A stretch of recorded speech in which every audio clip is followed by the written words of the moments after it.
My name is Lauren, and I live in a small suburb of Seattle, which has always seemed cozy and safe to me. I married Andrew when I was 24, and we immediately began building our life together. Andrew is a high-ranking engineer, a calm and serious person. He always seemed reliable and stable, exactly the kind of person I could spend my whole life with. Our relationship was steady, but not like the ones in movies about great love. This wasn't a problem for me at first. I thought stability and mutual understanding were more important than passionate emotions. We bought a small house, had cozy evenings, and slowly settled in. I worked at the local library, enjoying the peace and quiet of this life. But soon after the wedding, the first difficulties began. It wasn't something obvious that could be easily named a problem. Rather, it was like small cracks on glass that deepened over time. Andrew was attentive, but seemed emotionally distant. In intimate moments, he was often awkward, quickly tired, and soon our nights became rare and tense. I tried not to pay much attention to it, but each failed attempt made us drift further apart. I felt he was avoiding intimacy, and this began to worry me more than I was willing to admit. Over time, this problem stopped being just a matter of discomfort. We couldn't conceive, and each new cycle only increased the internal tension. Andrew seemed unwilling to acknowledge that something was wrong. He avoided conversations about doctors, tests, or medical solutions. I saw that this topic was painful for him, but the silence in our home became increasingly oppressive. When our attempts to have a child failed for almost 2 years, I began to feel an invisible but increasingly tangible pressure from Andrew's family. His parents, especially his mother, seemed kind and caring at first glance, but every time she mentioned children, it was like a light stab in my soul. She could do it casually, as if in passing, at a family dinner when we were all sitting together. I think the house will be even cozier when little feet appear, right? I knew that for Andrew, these words were painful, but for me, they became a daily reminder of our failure. I felt more and more guilt and helplessness. Every time I met my mother-in-law, I couldn't shake the feeling that she was looking at me not only with care but also with a slight doubt, as if wondering what the reason for our failures was. This feeling became especially apparent when she cautiously, with a gentle smile, said to me alone, "Have you thought about consulting a doctor? Sometimes that's all you need." And although her words were said with good intentions, they hit the mark. Andrew couldn't stand such conversations. He categorically refused to discuss any medical tests or visits to doctors. When his mother brought up the topic of possible consultations again, I saw his face darken, and he quickly changed the subject. One evening, after another family dinner when his parents hinted at it again, he exploded. He stood up abruptly from the table, angrily saying, "We don't need any tests. Everything is fine." His voice sounded so harsh that the room fell into complete silence. I sat across from him, feeling the tension filling the whole house. I wanted to say something, try to soften his words, but I couldn't find the strength. After that dinner, another crack appeared between Andrew and me. We practically stopped discussing our feelings, and intimate moments became rare and seemed more like an obligation than an expression of love. I understood that for him, this issue had become a painful topic, but ignoring it further was impossible. I noticed that every time I mentioned doctors or tests, he withdrew into himself, becoming distant and cold. There was pain in his eyes that he tried to hide behind stubbornness. Every conversation on this topic ended in silence, and this silence became unbearable. It became increasingly difficult for me to cope with the internal pressure. At times, I felt that an invisible wall had arisen between me and Andrew, which I couldn't break through. He was nearby, but his emotional detachment made him almost a stranger. I caught myself envying couples who had children, feeling like this desire was becoming almost an obsession. Meanwhile, my mother-in-law continued to gently push us towards solving the problem, but each of her suggestions seemed like a reproach to me. One evening was particularly difficult. Andrew's parents invited us to a special dinner organized for their anniversary. Throughout the evening, Andrew's mother casually brought up the topic of how important it is not to waste time if there are problems with conception. "Sometimes a couple just needs a little push," she said, looking directly at me. I felt all the gazes in the room turn to me, and my heart tightened with a sense of guilt. Andrew, sitting next to me, clenched his fists the whole time. When his mother suggested we seriously consider medical consultation, he couldn't take it anymore. He stood up and abruptly left the room, leaving us in silence. His father didn't interfere. He sat, gloomily glancing at us, as if watching the drama unfold before his eyes. My hands trembled under the table. I felt like I was caught between two worlds, the world of my husband, who was avoiding the problem, and the world of his family, who clearly considered me the cause of all our failures. At that moment, I just wanted to disappear. The pressure from all sides was unbearable, and I didn't know where to turn for support. I remember that evening too clearly. It started like many evenings. I returned home from work, tired and wanting nothing more than to spend a quiet evening with Andrew. But he wasn't there. He was late at work, as had become common in recent months. The house seemed eerily quiet. We had just had dinner with his parents, and his mother had gone to her usual yoga classes, leaving me and my father-in-law alone. I stood in the kitchen, washing dishes, hoping to have a few minutes alone before heading upstairs to the bedroom. But suddenly, the silence changed. I felt my father-in-law's presence behind me. Suddenly, everything around seemed to slow down. His steps were quiet, but the air was filled with a strange, oppressive tension that made me freeze. Before I could realize what was happening, I felt strong arms wrap around my waist from behind. My body immediately seized with horror, but I couldn't move. I stood there, paralyzed, trying to understand what was happening, but fear gripped me, squeezing my heart with an icy grip. I wanted to scream, but the words stuck in my throat. I didn't even turn around.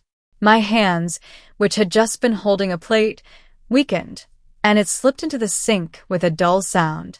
Inside me, everything screamed, but my body seemed to refuse to listen.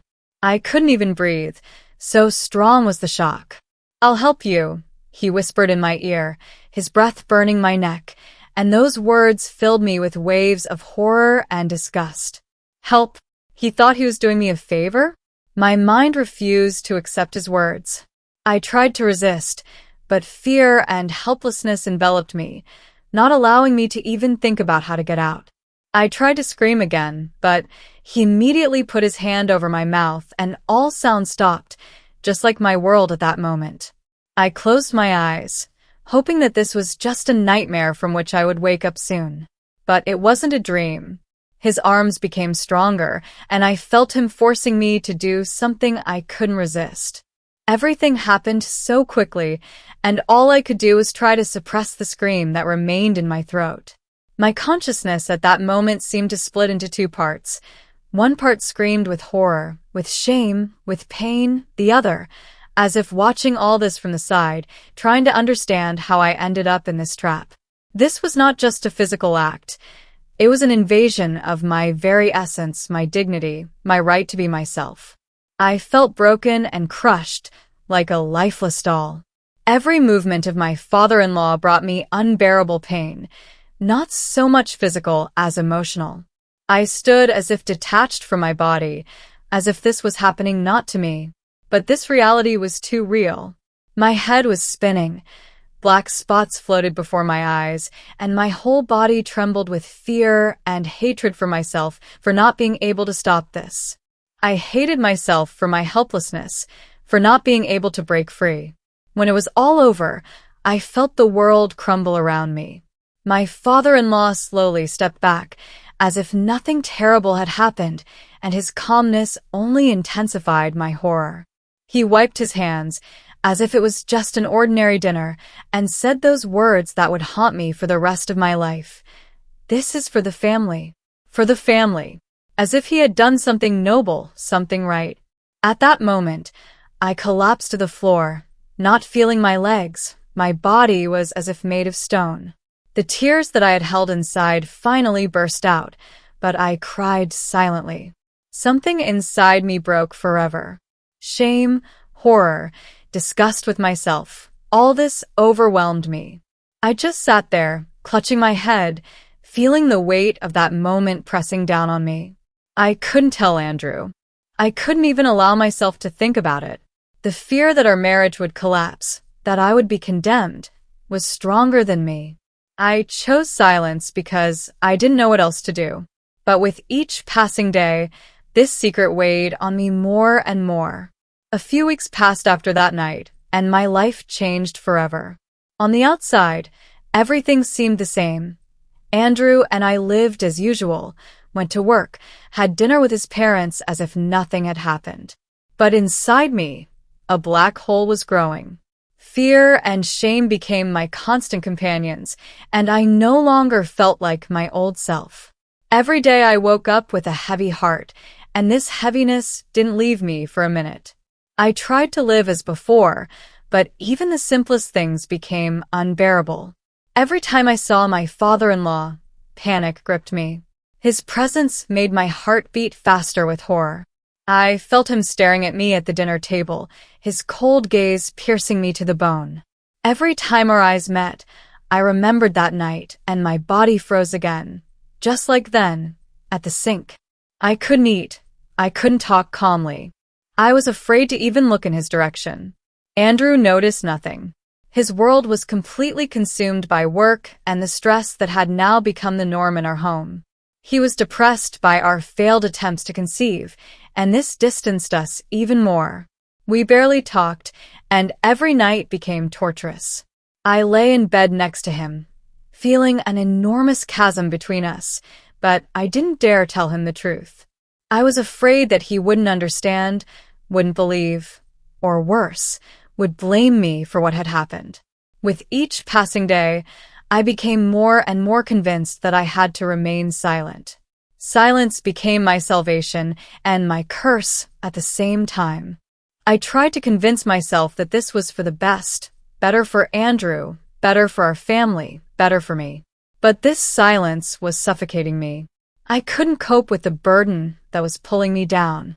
I woke up in the middle of the night in a cold sweat, feeling my father-in-law's touch, his breath on my skin. It was like a terrible dream that I couldn't wake up from. One day, when Andrew was again late at work, I sat at home alone and wondered, what next? Can I continue to live with this secret? With this pain? Deep down, I knew I couldn't. But to tell the truth meant destroying everything. I was afraid that the truth would shatter our marriage, ruin Andrew's life, and our family would fall apart.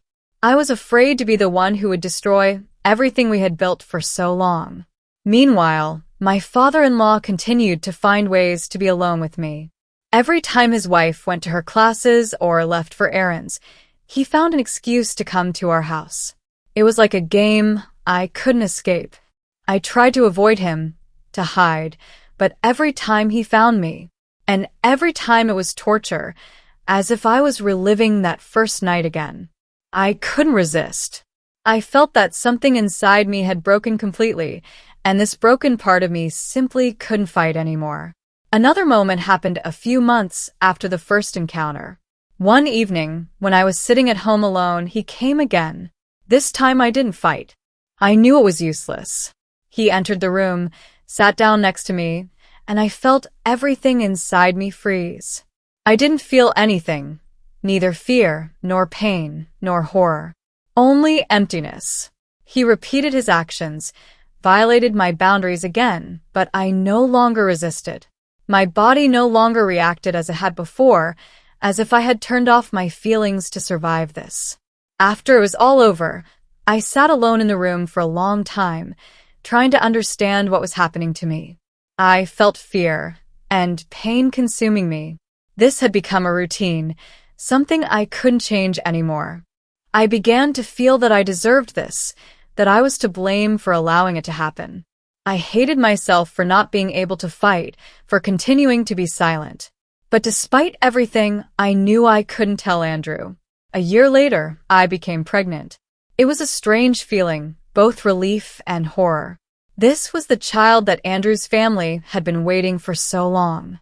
This was supposed to bring joy to everyone. But I knew the truth. I knew whose child it was. And this truth tore me apart. I couldn't look at Andrew, couldn't talk to him about it. He was happy, but I felt our marriage cracking under the weight of my secret. After the birth of our son, the tension between me and Andrew grew even more. I saw how he cared for the child, how he laughed and played with him, and it caused me unbearable pain. I couldn't tell him the truth. It would destroy him. But every time I looked at my son, I felt the guilt growing inside me. My life had turned into constant torment. I couldn't live with this anymore, but I couldn't confess either. My silence became my jailer. Every day I woke up with the feeling that I didn't deserve this life, that I had betrayed my husband, my family, myself. I couldn't bear this pressure anymore. But how could I tell Andrew? How could I destroy everything we had? I stood on the brink, not knowing what to do next. Every night I woke up with the same thought: tell him or remain silent. Continue living in this nightmare or risk everything for the truth. I still don't know how to find a way out of this labyrinth. Secrets consume me, and silence becomes too heavy a burden.